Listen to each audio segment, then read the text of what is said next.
You're listening to the Black Eagles podcast. Ahmet Dursun Sergen aldı. Sergen Bülent yan yana. Sergen Bülent. Sergen. Yanında Tümer var. Tümer'e doğru at. Tümer gitti. Tümer topu aldı. Sergen aldı. Gol! Gol! Gol! Sergen attı. Sergen attı. Şampiyonluk geldi. Sergen attı. Şampiyonluk geldi. İbrahim'in pası. Zuma. Şimdi Ahmet. İkinci gole gidiyor Beşiktaş. Ahmet.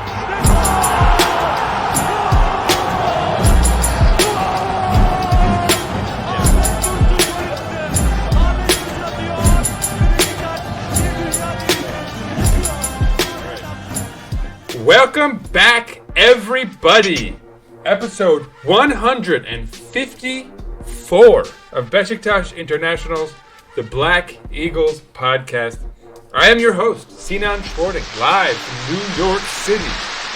Back again. And today, of course, it's a special day. We're talking about a cup match, a little different than usual. And accordingly, we've got a slightly different co-host than usual. With me today is my man, one half of the Scottish twin, Kartal. Oh, how you doing?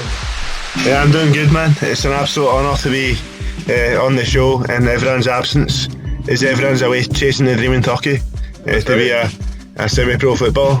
That's right. Yeah, and I guess that's a good opportunity to... You know, everybody send your prayers up to our boy. That's it, man. He's in training as we speak. Well, I don't know. Maybe not as we speak. It's probably a little late in Turkey now. But yeah, we're waiting for news, I guess. Maybe in the next week or so we'll know if he's got himself a contract. Big news. Big news, huge news for the Ackman himself. I'm telling you, if that boy makes it one day, he's got me to thank. It was myself that came up with the Ackman nickname. That's so if he makes it big, I deserve credit for the nickname at least. Yeah, for sure. Because the Ackman, I mean, that's a seller. That's a big seller. Yeah. No, obviously, like, it'd be great to have everyone come back to the podcast, but at the same time, it would be way better for him to like realize his dreams as a professional footballer. So, good luck to you if you're listening, everyone. Keep it up. But today, we're here to talk Beşiktaş, and we got a great co-host from Glasgow over Glasgow, here. Scotland. Yeah. Right?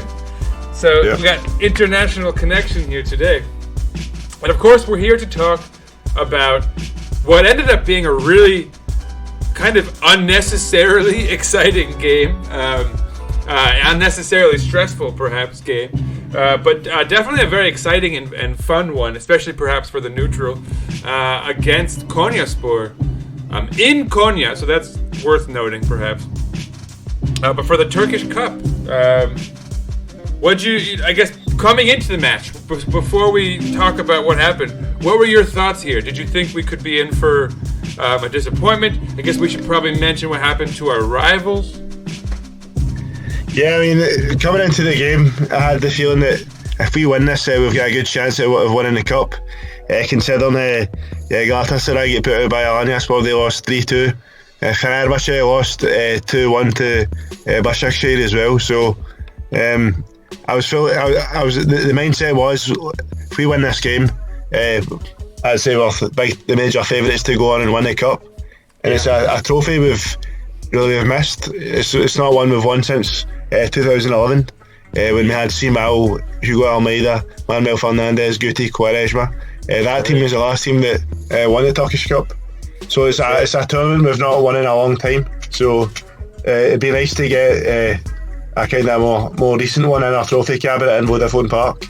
Absolutely, yeah, and especially, like, I think I've said this before, but like, this is kind of a special season, and beyond that, even like a special team, because it's like, while we're all supposed to be downsizing and sort of be more conscious of FFP rules and protocols and how much we spend versus how much we send out, bring in, right?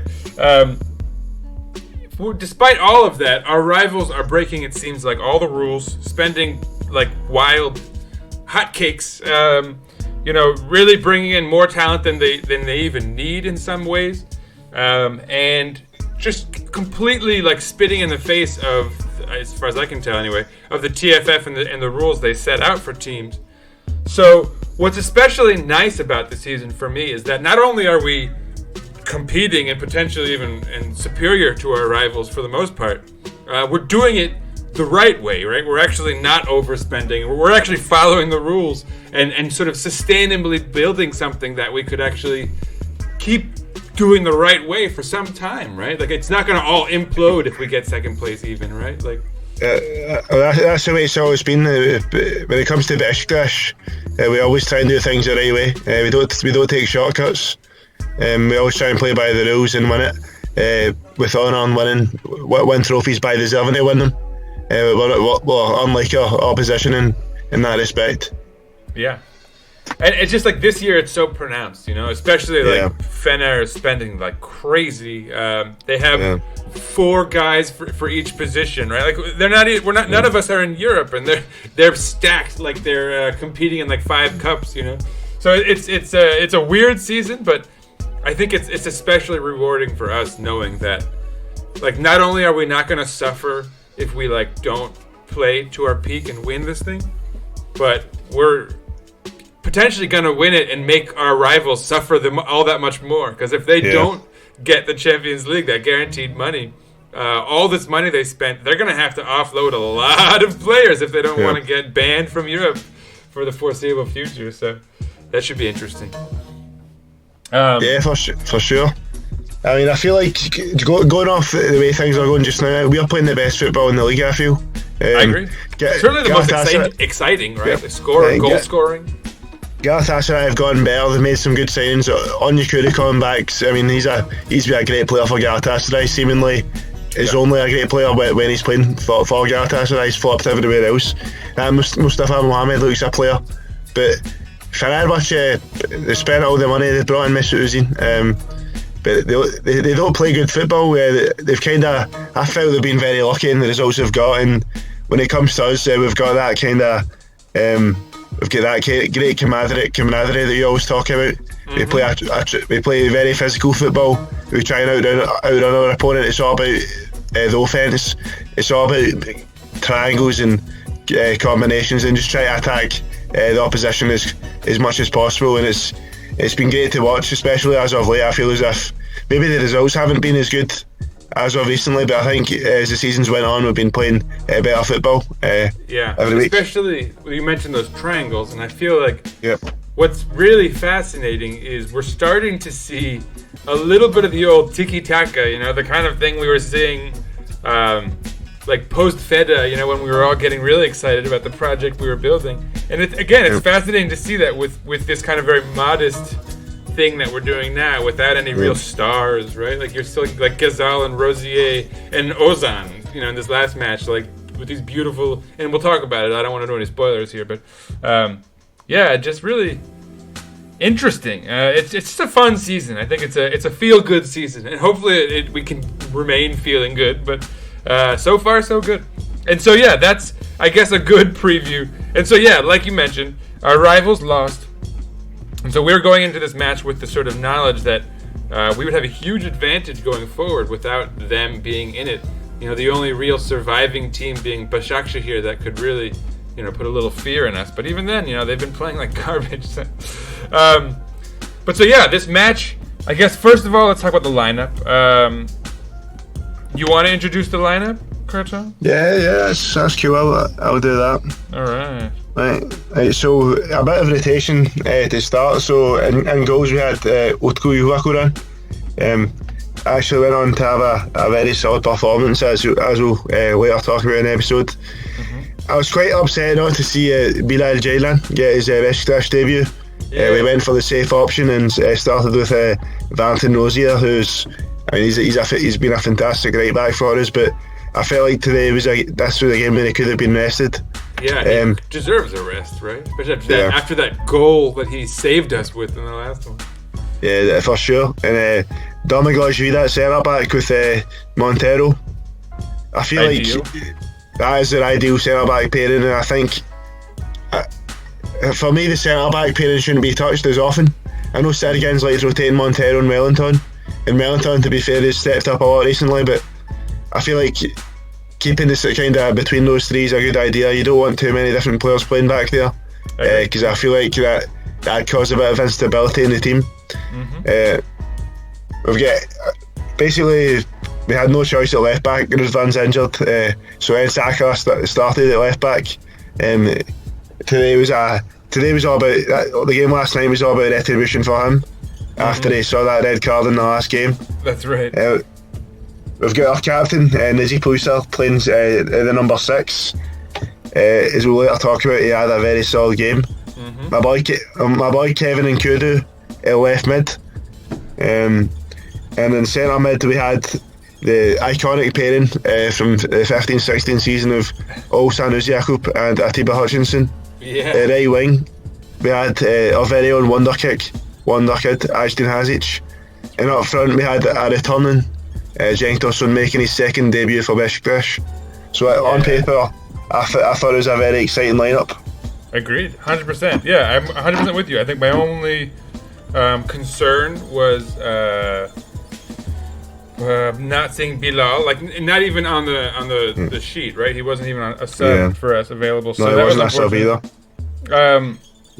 I was glad to see Ozan. Like, I think a bit of a surprise for folks, perhaps. And that would also be turn out to be a good move. I guess we can start talking about this match a little bit, and that's like one of the first talking points. So right off the bat, second minute of the game, the first chance would provide itself via Ozan, who sent a lovely cross into Montero on a free kick, I suppose, or was it a corner? It was a corner.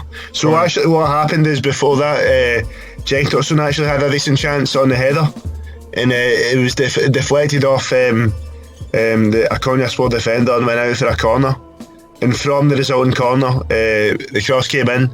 Montero had a free header, but sadly it was over the bar and out for a goal kick.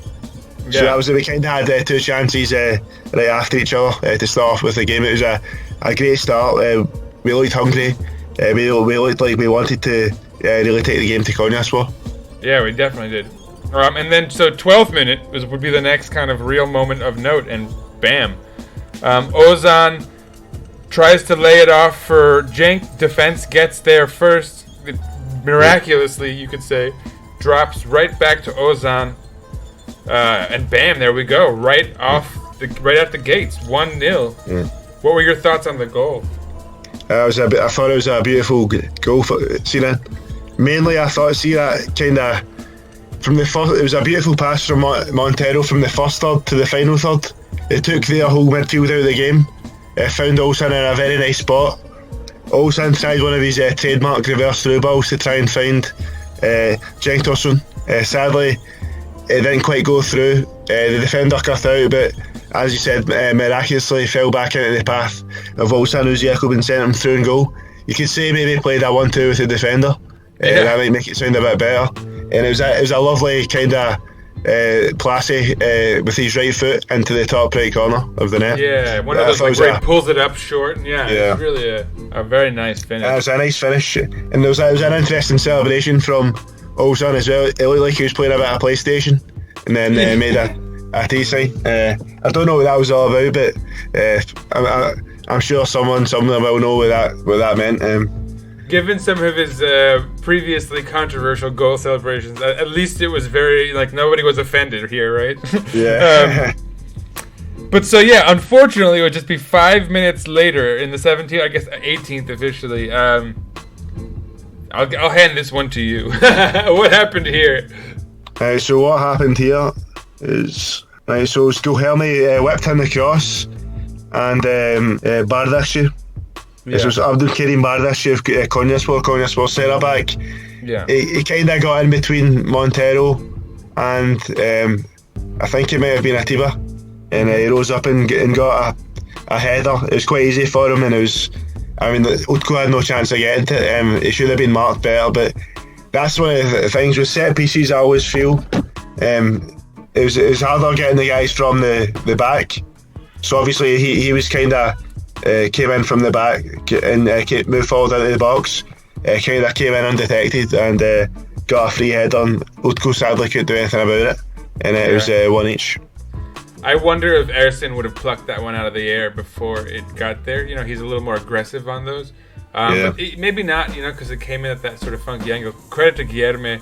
And as for Abdul Kerim, I don't think I gave them much credit in the last match, in the Super League match, which we just won on the Rosier goal I kind of mentioned earlier. Their center backs vis-a-vis Abdul Kerim and Ahmet Çelik, I think it was. They were really solid, actually, against us. It has to be said. So for him to score there, you know, maybe a little bit of justice, perhaps, you know. But anyway, 20th minute, 19th, or, you know, 19 and change or something like that. Montero begins to slip up a little bit. Defender gets around him, but he does the right thing. A professional foul, kind of clearly outside of the box, and he signals as much. Gets himself a yellow card, but stops what would have been a very dangerous position. So, you know, it's like bad and good. But so, yeah, that is also, I'll sort of hand this to you. Something sort of occurs, and your theory is probably correct here. Huh? What happened? Yeah, so basically Montero, as you said, makes a professional foul on the edge of the box. It seemed to be that there was a knee-to-knee collision. So from the resulting free kick, luckily there was no danger. We were able to deal with the free kick, no problem. But shortly after that, Montero just left himself to the ground and signalled to come off, and he was holding his knee. So that seems to be as a result of the knee-to-knee collision just before that, which resulted in the free kick and him getting a yellow card. We were quite worried because after the game, Sargent did reveal to the media that Montero was walking with a stick. But which raises the whole ACL concerns. Yeah. But the good news is he sort of officially nipped that in the bud. Yeah. And said it wasn't so bad. He'll be back soon. And then it's just he's got a muscle strain in his knee. Yeah. He strained the ligament, so it's not a tear. So he'll only miss 3 to 4 weeks. So hopefully. I saw 2 to 3 even. So yeah, maybe 3 to 4 is more realistic. so our boy Montero luckily won't be out for too long, and hopefully he'll be healthy and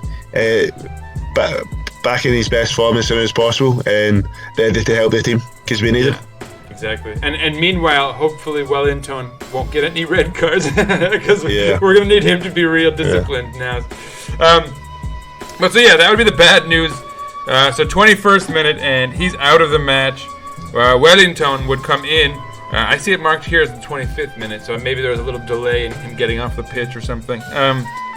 He went to the side first, and then Wellington just walked on. So we played 10 men for a wee bit. Yeah, exactly. And then in the 28th minute, the card would be divvied out in the 30th to Sikalishi. But in the 28th minute is when it would happen on the pitch. A pretty wild, savage kick to the back of Atiba. Certainly dangerous, certainly merited the yellow. And then, just 3 minutes later, further up the pitch on the left side, and Sakala he was pretty effective the whole match, actually, in this regard. And he's been better on the attack lately, which is an interesting thing. But he did a nice little move to get around Shengelia, and Shengelia, I guess, wasn't having it. Slid in, missed because of Insakala's move, but then brings his back foot in and just... I mean, what do you think here, Kartal? For me, this is a clear red card, no? Yeah, I think Shengelia should have been off the park. It was what I call a Quaresma classic. Normally when Quaresma get pissed off on the pitch, he'd chase the guy down and just scissor him with both legs. Yeah, that's exactly what Shengelia done to our boy Insakala here. So for me, that's a red card every time. So it should have been Konyaspor should have been down to 10 men. Agreed. And so yeah, instead just 2 quick yellow cards for Sikalishi and Shengelia. Fully with you on that. As we go into the half, tied 1-1. I feel like you see the scoreline, you're always worried about, this could go against us because, it's football. But on the other hand, we were fairly dominant, right? Like we were mostly in control, had a number of chances. I think the injury kind of shocked everyone, and that slowed things down for a little bit there, and then things got weirdly physical at the end, as we mentioned. But for the most part, I wasn't like, oh no, this isn't going to go our way. Again, there's always that nagging doubt. But were you with me there? Yeah, but I think quite often that's the case with us, man. We play good football, so I was going into this thinking I believe we'll win this game, so I wasn't too worried or anything. I knew we would some way somehow get a result in the end, so I wasn't too worried at the half. Yeah. The only sub made at the half was made by Konya. Diomande would come into the match for Hadzimetovic. So obviously they're going for pace, probably something on the counter. Diomande was actually fairly effective, I have to say. He left an imprint on the match. There wasn't a lot of real excitement until about the 71st minute. Am I missing anything? For me, the first moment was Ozan finding Nkudu, who just missed. There's a couple of chances I want to talk about. Cenk Tosun had a good chance with a header. Oh yeah, I forgot the it was the cross. So Cenk Tosun had a good. It was a nice cross. It was quite a slow cross. So Cenk had to generate all the power himself with the header. He had to kind of bend back in there. Mm-hmm. So he kind of had to take his head back and kind of like head on the ball. So because of the way the cross was quite slow, he couldn't get a lot of power on it. But Cenk being Cenk, he's got a great header of the ball. That's one of his strengths. He can finish with both feet and his head. Yeah, he was able to make something of it, and he forced the keeper into making quite an athletic save. So I thought that was a noteworthy point. There was another great chance we had for Kevin and Nkudu. Yeah, this is the one I was thinking. Yeah, exactly. Sorry, not Nkudu. It was Rosier, and this was actually, I thought, the best chance of the whole game. It was actually a beautiful link up between Ulsan and Cenk, just like the old times. Yep. So Ulsan plays the ball and Cenk plays a lovely one-time pass to the right flank where Rozier's he's free. Instead of kind of bringing the ball down, kind of slowing it down and taking the shot, I feel like Rosier kind of rushed the shot and he hit it wide, but that was a great chance. He could have taken more time over that, and I felt as if that was a great chance to make it 2-1. It was one of many.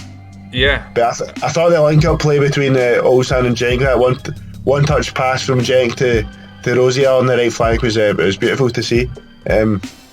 Yeah, and obviously everyone probably thought he had a pretty good first half with the goal and just generally being kind of active. He was no ghost, which you love to see. Yeah. But then I thought maybe he kind of ghosted a bit in the first half, but going back and looking at the highlights, he was very involved in all of these moves. Like the Nkudu near miss that I was talking about, he had set up. You mentioned his involvement in a couple of other attacks, so it was good to see. In the 77th minute, another Ozan cross would find Abubakar, I should be more formal, sorry, Vincent Abubakar, and he would head it straight down to the ground and kind of up over the post. He probably could have done a bit better, to be honest. Yeah. I feel like I've forgotten a match event in between there, right? Yeah. So Abubakar came into the match. That's what I forgot to mention. And before that, Farouk Mia would enter the match for Shengelia, who again shouldn't have even been in the match anymore. But Abubakar came into the match for Hasic in the 65th minute. Also, Artem Kravets would enter the match for Sikalishi, another guy who was skirting the line there between getting a red. And also Kyle Larin would come into the match for Cenk Tosun in the 65th. Yeah. But so then the Nkudu highlight I mentioned, set up by Ozan. Then the Abubakar highlight that I mentioned, set up by Ozan again. Would you mind if I made a comment about the substitutions? Because I wasn't... See, the time I wasn't too happy with the substitutions with Abubakar and Kit. I personally thought that Hasic could have came off for Larin, that was fine. But I personally would have kept Cenk Tosun on because I felt as if Cenk was getting just heating up in the second half. Yeah. He had that chance on the head on. He also gave the pass to Rozier to set him up. He was looking active. He was looking lively, and I felt as if this could have been a game where we didn't need to play Abu Bakar. He's been very tired recently. Yeah, I think just given his injury deserves that history, right? You've got to Yeah. keep him healthy. No, I'm fully with you on that. I'm typically fairly critical of Sergen's subs, and I think this is another example. Kyle Larin, you want to bring on fine. I mean, personally, I wanted to see Hasic and Cenk get a full 90.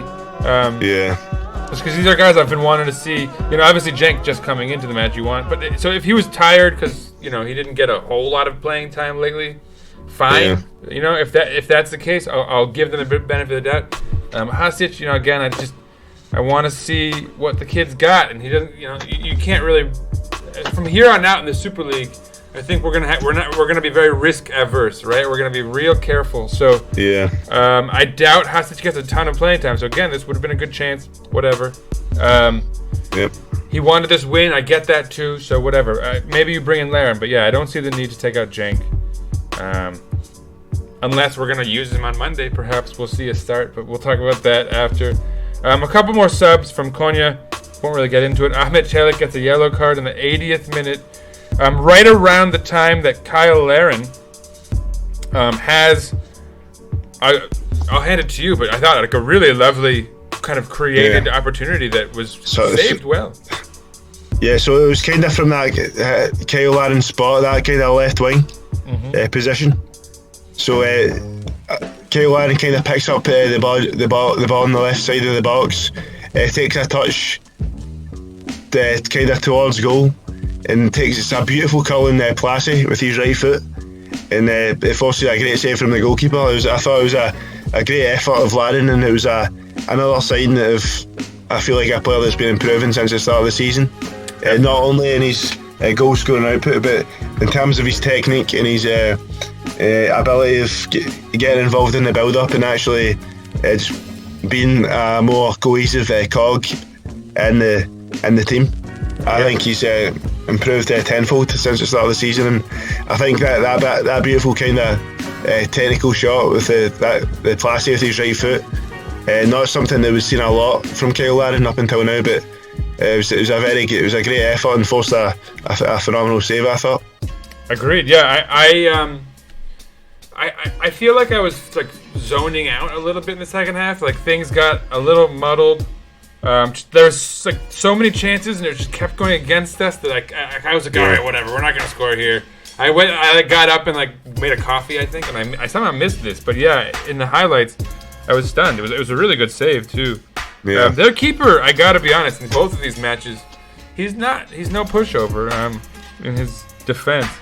But anyway, that would be really it for the end of extra time. A bunch of subs. Joseph would come in for Ozan. Rashid Ghazal would enter the match for Georges Cavin and Kudu. Necip got his sort of obligatory yellow card in the 85th minute. What are you going to do? Am I missing any highlights at the end here, at the end of regulation? I feel like things kind of slowed down. Yeah, but there's one thing I'd like to mention was regarding again the Joseph Ulsan Uzyaku had played a great game. Obviously, sure I love Joseph, but it's one each. Well, pushing for a second goal. Why do you take off your creative centre mid and put on a defensive one? Well, and even more so because it's gotten kind of a slow and a stalemate. Joseph's not going to change that aspect of the game, and if it's going to remain sort of a stalemate, you kind of, if you're thinking towards penalties, Ozan is one of your better set piece takers. So I don't doubly. Wow. It doesn't really make a ton of sense. Well, I was thinking if you're going to bring on Joseph, you take off Atiba. But I personally would have taken off Atiba at that point and would have brought on Mensah Adem Ljajic. That personally would have been my option. Because I feel like in a game that you're drawing one each, you're pushing for a goal, you're creating chances, but you're slowing down a wee bit. I don't see why you bring in your number 6. So, alright, Joseph, in my eyes, he's been our best player this season, but and he played a absolutely phenomenal game at the weekend against Konya. So I thought, just like I said about Abu Bakar earlier on, I thought Joseph, it was his birthday as well. I think the guy deserved a rest. I don't think he had to play this game. I agree. No, I think Joseph Abubakar, and also like potentially a guy like Nkudu, although since he typically comes off the bench, fine. But so I get taking him out. You know, he's kind of injury prone. So fine, you get Ghazal some minutes. I don't know if it needs to be Ghazal. I had forgotten that Atakan was loaned out. He's and obviously Hasic was already brought in. But this, you know, Gökhan Töre was on the bench, so I thought maybe we get a little Gökhan action. Apparently not. Anyway, extra time would begin, and still just really exciting stuff. This is when the game would kind of open up again a little bit. How would this begin? I guess they'd make a sub. Bitiki would enter the match for Jesse Sekidike, which, you know, Sekidike can make trouble. His final product isn't always there, but you know how the Super League is. Like, sometimes it doesn't need to be there. You can just cause a little chaos, and that's all it takes. So I was pretty happy to see him leave the match. First bit of action in extra time, 98th minute, we had some really phenomenal tiki-taka action that ultimately resulted in a header that went straight to the keeper, unfortunately. I can't remember who finally was there on the header. I think it might have been Ghazal. Yeah, it was actually Ghazal, yeah, that's correct. Yeah. 106th minute, Mensah would enter the match for Atiba. That, fine. I was surprised Bernard Mensah didn't play this match, 100% honestly. Like, yeah. I was glad Ozan did in the end, but maybe... Yeah, it was... I've been longing for Mensah to play with Ulsan or Mensah to play with Liège all season, and we're still to see it. So I thought this game would have been the perfect game, but obviously Sergen thought otherwise. Yeah, he's been real conservative with that, honestly. Yeah. His whole central midfield has been real conservative. He had a pretty, like, in his defense, he had that pretty sound explanation of playing without fans, how you gotta be more conservative or whatever, but whatever, I don't know. I still want to see a little bit of like preparation for normalcy, you know, because like things are gonna get back to normal soon. So I don't know, whatever. 115th minute, Abubakar misses low left. You remember that? 116th, Mensah takes a shot that's like a kind of audacious lob that actually almost comes off. Keeper just kind of knocks it off the post, and then it drops back, and a little bit of chaos, but not enough. I guess the only real perhaps controversy at the end of this was in the 120th minute, which so literally the very end. Utku comes out of the box slightly, makes a save. There's question of if it's a handball or not. I think it misses his hand and hits his shoulder, arm. You know, maybe no arm. I don't think. I mean, do you have any thoughts on that? It was a shoulder, 100%. There wasn't a handball there. It was the right call by the referee to, obviously not to give a handball. Yeah. But that was. I mean, I imagine the heartbreak there. All those chances we've just talked about. We might have even missed some. We might have missed some. There was that many. I think even Atiba had a chance before he came off in the extra time as well. We kind of missed that one. After all those chances we missed, I imagine right at the end we conceded that goal. That would have been heartbreaking. Absolutely. But luckily, Utku was able to come with the goods, and people thought there might have been a handball, but on further inspection from the replays, it's quite clear it hit off the shoulder of Utku, and the referee gave the right call. Yeah, he did pretty well. He almost like trapped it with his chest. Yeah. But so I'm gonna hand over the penalties to you. You want to walk us through them, like fairly quickly, I guess. We don't need to spend too much time, but. Yeah. So basically, we started off with Artem Kravets.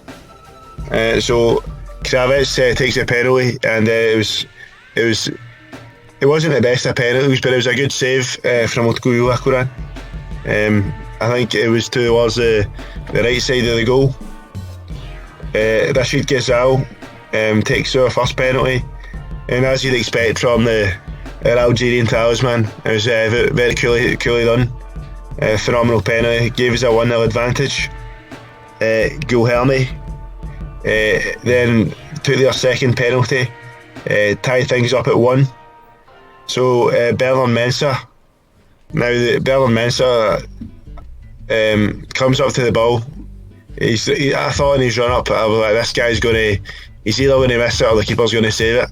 I can just tell from Mensah's run up that he wasn't going to score, and he just hit it it wasn't in the corner, he hit it towards the left of the goal, he made it very obvious where he was going to take the shot, and it was quite easily saved by Eri in the Konyaspor goal. It was just one of those penalties you could just tell. And not to be a jerk, but he's got a bit of a track record of flubbing penalties with us now. Against Konyaspor as well. He scored one against Trabzon, but in the first game of the season. But I think the main problem with his penalties is he shows with his body language where he's going to shoot. So if it doesn't come off perfect, it's going to get stopped every time. So I think from now on we've learned a lesson that Mensa probably shouldn't be allowed anywhere near penalties. Yeah, definitely. Yeah. That definitely is the lesson we've learned. So round us out. So how's it end? So then we get Skubic comes up for his penalty, and it was over the bar. Scooby-Doo. And after that, I can't help it. Mr. Reliable, Neji Puysal. I mean, he scored his penalty against Liverpool in that famous game. Converted his penalty against Lyon in the Europa League as well. And I had no doubt in my mind that the El Capitano was going to convert, and it was a beautiful effort, excellently taken penalty right in at the bottom left corner. Couldn't fault it at all. And then we had Farouk Mia step up for Konyaspor. So with that, then we took a 3-1 advantage. Farouk Mia took their fourth penalty. It was well scored. And then Valentin Rosier. I don't know about you, but I was quite nervous about Rosier taking a penalty, but he converted nicely. And then finally, I didn't know. I was like, at first I was, but then I was like, I don't know. He's been on a tear lately, you know. Even just that momentum and confidence could do it. But I just feel he's like that kind of guy. Like he's hot blooded. You know what I mean? He's always for sure. He always gets riled up, and I feel like a penalty's more for the calm and composed. I hear that. Than the kind of, you know what I mean? But nonetheless. Yeah, but then Abdul Karim Bardas just stepped up and it was saved by Utku, the final penalty. So we won the penalty shootout 3-2. We didn't even have to take a fifth penalty, and with that, we won the tie and put our name into the semi-final of the Turkish Cup, and we will face we'll face Başakşehir in the semi-finals of the Turkish Cup. I'm ready for them. This has been brewing for a long time. No, it's a great win. I'll talk a little bit about. I think I have some stats here somewhere. I thought I did. I don't. I guess I don't have stats. Do you have any stats for this match? I can go through the stats. Yeah. Right, so for some reason they're not coming up. I guess Google just decided not to do it for the cup. Right, so in the absence of the Akman, I'll give you the stat flash of the game. Yeah. Right, so obviously Beşiktaş won 3-2 on penalties after the game ended, 1 each after extra time, as we've just discussed. So the possession was 56-44 in favour of Beşiktaş. Wow. Not like commanding as usual, perhaps. Yep. 29 shots compared to 12 of Konya. Wow. Beşiktaş had 13 shots on goal compared to 8 from Konyaspor. Credit to I told you, Eray Birnichan, solid. He's 32. Where'd this guy come from, man? Anyway, sorry. Go ahead. Yep. So Beşiktaş had 5 block shots. Konya had 4. Konya had 13 free kicks, we had 20. We had 9 corners compared to 4 of Konya. 3 offsides each. 22 throw-ins for us compared to 21 for them. 12 saves for the goalkeeper for them compared to 7 of ours. They had 19 fouls, we had 13. 3 yellow cards for them compared to 2 for us. They had 112 attacks, we had 136. And according to this, we had 99 dangerous attacks compared to 42 for them. This is according to Flash Scores. Nice. Great. Wow, those good stats. Efron's got to run for his money now. That was sort of about what I'd expect. You know, we were generally dominant, but at the same time, they were not like impotent, right? Like they showed something. You know, credit to Konya over both of these matches. Honestly, they're not having their best season on paper, right? But you have to give credit to them where it's due. They've put 2 solid performances up against us. 3. I mean, they absolutely destroyed us in the third game of the season. If you remember that, they beat us 4-1, and match day 3. Right. I actually put £100 on Beşiktaş winning that game, so I lost £100 that day. It wasn't my finest moment. It was good odds, you know, but obviously I lost the money in the end, so it didn't turn out so nicely. But we got revenge, you know. We beat them twice now, so it's all good. I'm happy. Yeah. Well, so that's that. Our stats are out. There's no standings here because we're talking about the Turkish Cup. Obviously, our next match, stay tuned. We're playing Gençler on Monday. This is actually an interesting schedule change, and this is really important for our listeners here in the United States. This match is going to be on Monday at 8 a.m. Oh my god. So for those of us here in that's Eastern Standard Time here on the East Coast of the United States. So check your local listings. It's a little better for you folks in England. That was sacrilege in the UK, or I should say Scotland. So it's 1 o'clock in the afternoon for us, but Sinan, you better have your lucky charms ready for that one. That's right. That's good. I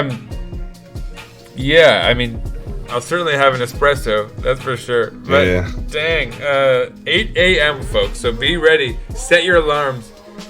You've been warned. And obviously a huge match upcoming. Every match is huge for us. But like this is also huge because it's interesting. Beşiktaş and the Knicks are, you know, the next few matches upcoming are all like theoretically winnable. So this is a good chance for us to get some points up on the board while our rivals don't have it so easy. You know, Fener just played Galatasaray. I think they're playing Trabzon soon. Is that right? I'm not entirely too sure, but one thing that's annoying me is the fact that our bye week is after this week. It's quite annoying having it so early. I'd rather we had it near the end of the season because I feel like it kind of gives the opposition a psychological edge. Well, it gains momentum, right? Yeah. So that way, we are going to look behind them on the table, even though we've played one game less. I feel as if that puts more pressure on us to kind of win our games, which it could work out in our favour, but time will tell. Hopefully everything will be alright, and come May we'll be celebrating not just a Turkish League trophy, a Super League title, but hopefully a Cup title as well. We'll get our first double. Our first double since 08-09. I don't know if you saw the photo of me, my brother, Özcan, my cousin, my dad, and my wee cousin and my wee sister. That was the last time we won the double, so that was 2009. 2008, 2009 was the last time we won the double. Kids. So that's so funny. I was 11 years old the last time we won the double, and if we do it this year, it'll be almost 23. So that's 12 years later if that happens. I think I was preparing to go to Japan.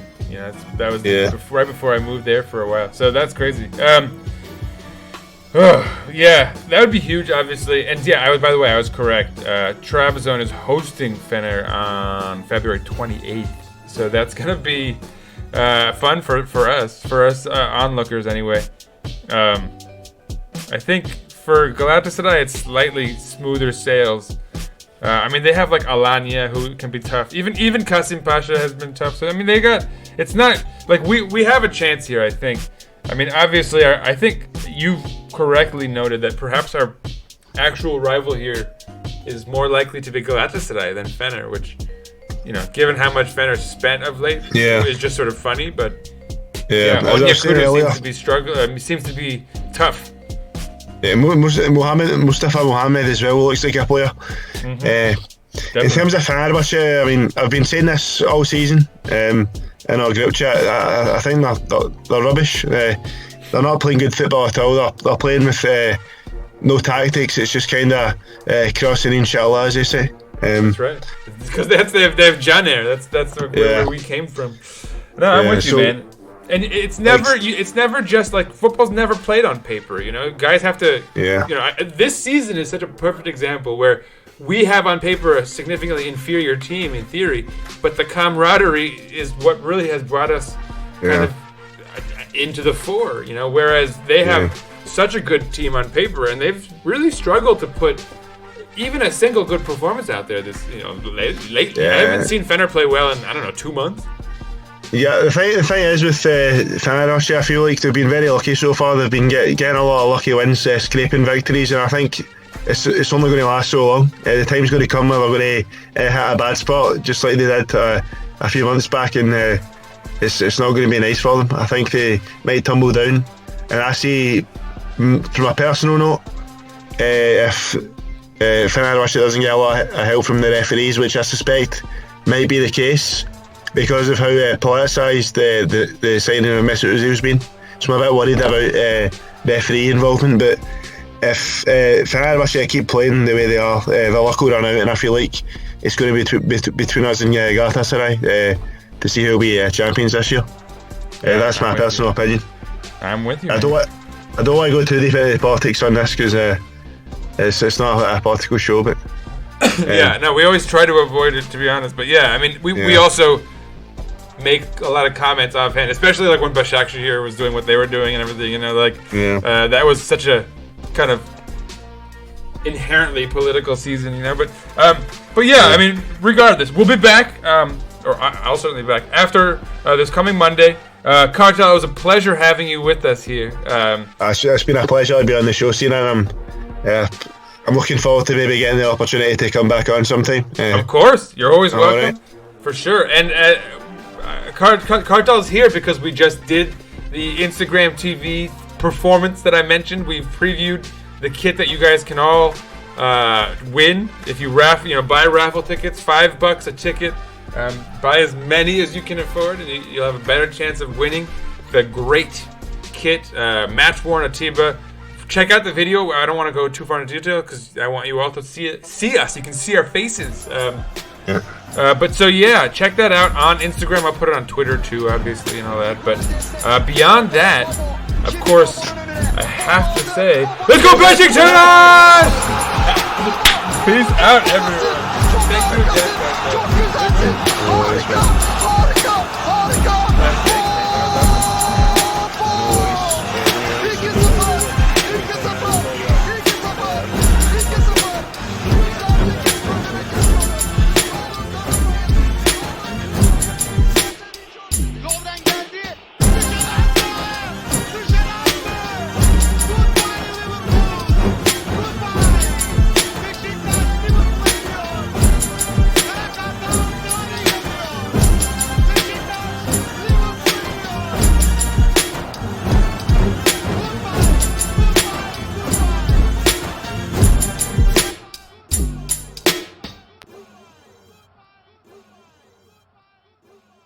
Beşiktaş International hopes you enjoyed this program.